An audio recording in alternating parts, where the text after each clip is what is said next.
Um, First, I'm a teacher.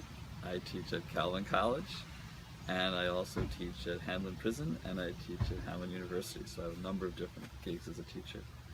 I am a writer as well. I write grades for books for middle grade kids and academic books as well. Sometimes a short story, but mostly the novels. And I also am the guy who likes to stay around the house and work in the gardens and split wood and run with the dogs. So what does a normal day look like? A normal writing day?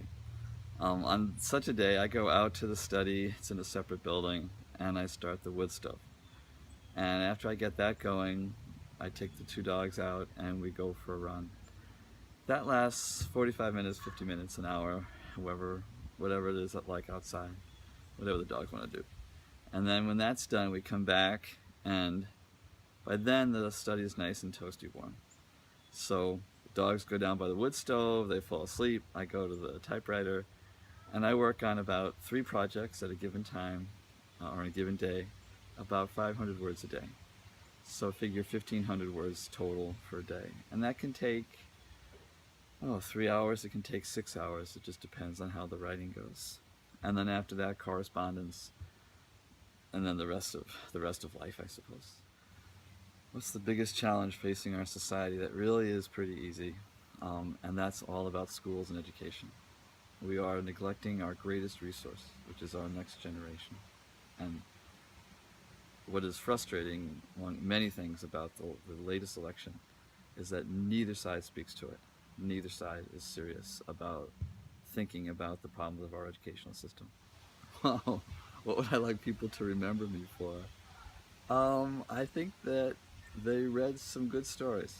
I think a writer starts off by really wanting not to give some cosmic truth or anything, but just to get a good story down that's going to engage your intended audience and make people excited about turning the next page, want to know what happens next.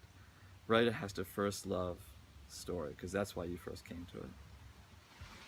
What makes Gary Schmidt happy? I really like to split wood.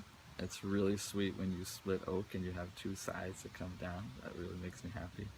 A good book that surprises me, and particularly not surprises me so much with the plot as much as the language, where I'm just startled by how words are used. I love that. Playing with granddaughters is a great joy in my life. I don't get to do it enough because they're on the other side of the country, but I will next week. Messing around with dogs. I just think dogs are one of the great gifts of evolution, and it is amazing that we have this ability to communicate across species, and that between humans and dogs is really quite special. I like that. All those sorts of things, small pleasures. The small pleasures are the really, really great ones.